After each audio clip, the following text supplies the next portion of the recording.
A very warm welcome again to the Missing Conversation, where we do our damnedest to address the most pressing issues that the world's facing today, and where we look for the most practical, inspiring programs, innovative ideas, and people to support survival on our planet. Today, we have a guest that exemplifies someone who's lived a life that I would really say expresses so much of the essence of a psychopolitical life in his relationship to the world, and has a very interesting background and has made personal and global choices throughout his life when he had other great options that lead me to feel honored to have him on our show today. And I'm also proud to say that he's one of my very dearest, closest friends, and has been for let's say a length of time that would age us. Welcome, Ken, my dear friend. Thank you, Robert. My friend, my colleague turned friend turned brother. Indeed, indeed. So I'd like to start off just giving a brief overview, because I mentioned the term psychopolitics, as to what really the essence of it is, so we have a better sense of what this whole series is, and also a big part of who Ken is. We're going to have a big meal and you're going to set the table. I'm hungry. Good. I'm going to eat with you. Psychopolitics really comes from a place of, it's really natural that we want to love our families. And that's a sacred ideal. However, we're at a time where if we just love our families and everyone just loves their families, let's say 98 or 99%, and gives 1 or 2% to the world and to those that are really suffering, it creates an us and them. And the wealth stays for those that are wealthy in a compartment, and the poverty stays in another compartment. And we have the perfect conditions for world war, for alienation, for terrorism, for global warming. And so psychologically, it's an encouragement to increase the percentage that each of us reaches out to the world, both in a global warming sense and in a sense of giving energy to those that are in need throughout the world. The second part of psychopolitics relates to the same thing as that with money, and looking at, again, that 98, 99% that we give to our family, pass it on. Maybe some people it's more than that, of course, but some people it's less than that. And again, looking at our relationship to money and seeing, does it make sense when the world is so imperiled to not give a greater percentage of our money toward those in need and toward a planet that is really suffering?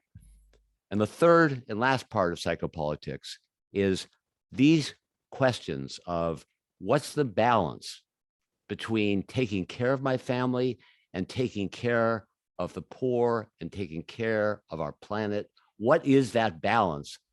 Asking that question for the rest of our lives. So Ken, I'd really like to ask you, what were you raised to believe in, and what emotional atmosphere did you come from?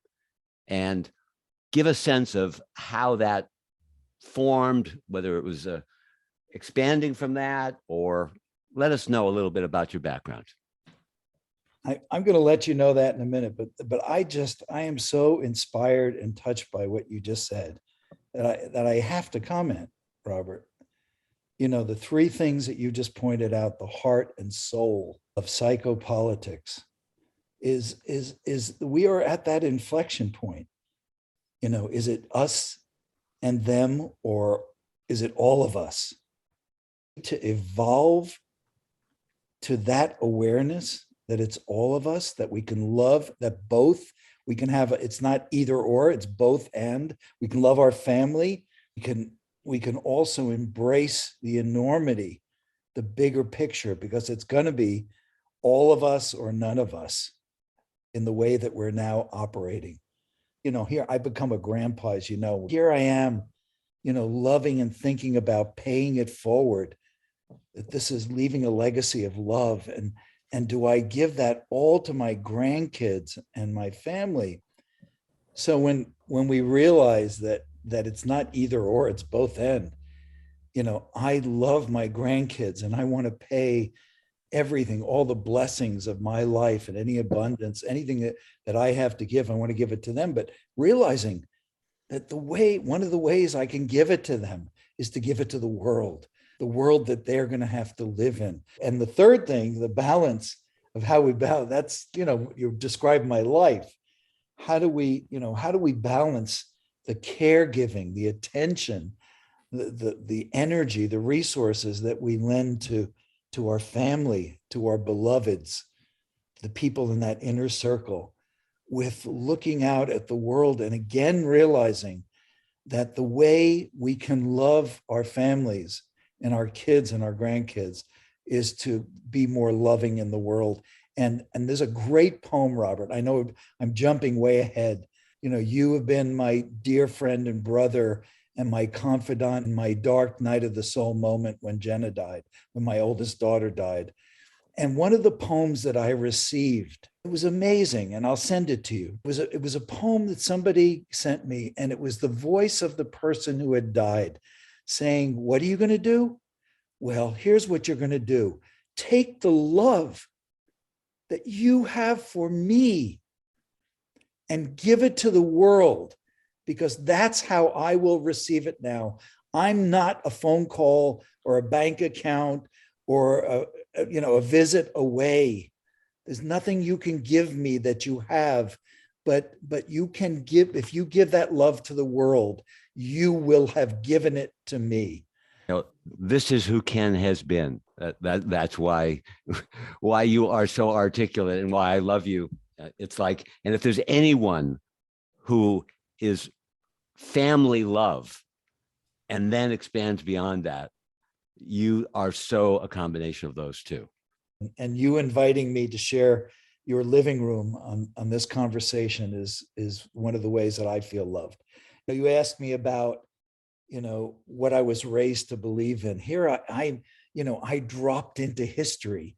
We're the people of each other's time, and each one of us gets to think about, where did we drop into history? What year was that? 1949 for me. Oh my God. I was named for my grandfather's brother, my uncle Casil, who was one of the first people to speak out against Hitler and who was one of the first people to get killed, murdered. And here I am, the child of a family, an extended family that was trying to settle I came through Ellis Island and was trying to settle in New York.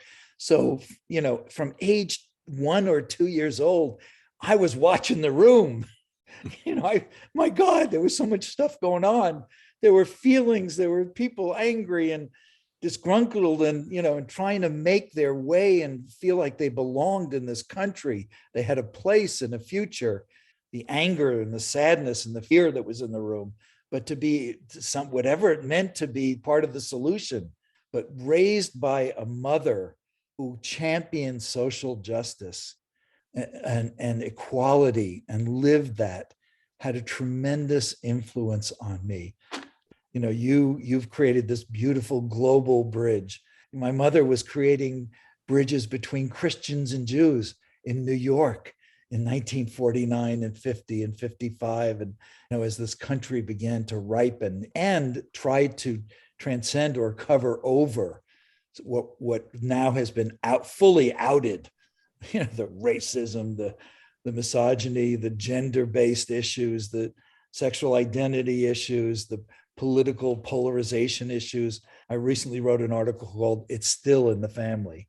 It's because families now are tearing apart the way when we used to watch my friend Norman Lear's brilliant All in the Family. Families now are going through the next generation of All in the Family. So those are the things that influenced me most. And I know, you and I have shared when our moms were alive, and we talked about how our moms, who they were, impacted our lives and how our dads impacted our lives.